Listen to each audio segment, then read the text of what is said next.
Grand Prix competition, with major marques like Ferrari, Maserati, Jaguar and Aston Martin investing much effort in their works programs and supplying cars to customers. Sports racers lost their close relationship to road-going sports cars in the 1950s, and the major races were contested by dedicated competition cars such as the Jaguar C and D types, the Mercedes 300 SLR, Maserati 300S, Aston Martin DBR1 and assorted Ferraris including the first Testarossas.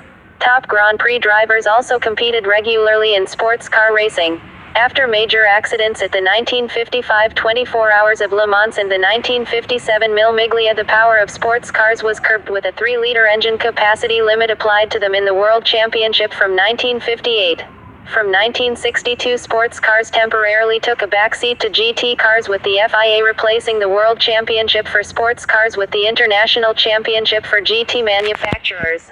3. Growth at a national level. Edit.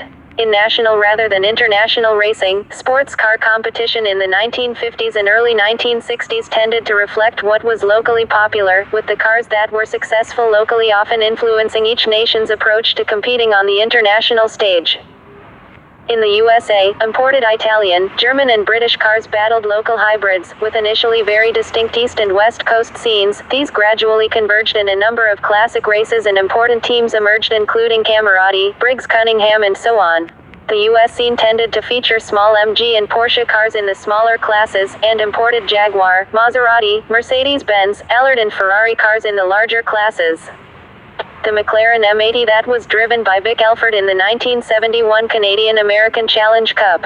A breed of powerful hybrids appeared in the 50s and 60s to sustain a C2 championship for a few years. At club level, modified sports car, mod sports, and production sports car, prod sports, races remained a feature of most British race meetings into the 1980s, evolving into a special GT series that was essentially Formula Libre for sports or saloon cars.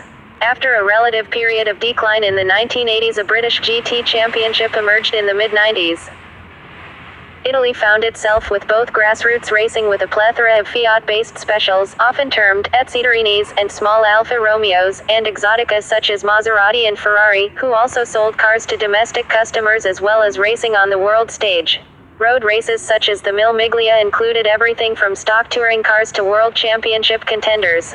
The Mille Miglia was the largest sporting event in Italy until a fatal accident caused its demise in 1957.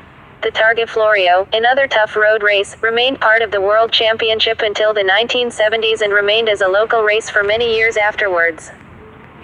As the French car industry switched from making large powerful cars to small utilitarian ones, French sports cars of the 1950s and early 1960s tended to be small capacity and highly aerodynamic, often based on Panhard or Renault components, aimed at winning the index of performance at Le Mans and Reims and triumphing in handicap races. Between the late 1960s and late 1970s, Matra and Renault made significant and successful efforts to win at Le Mans. In Germany, domestic production-based racing was largely dominated by BMW.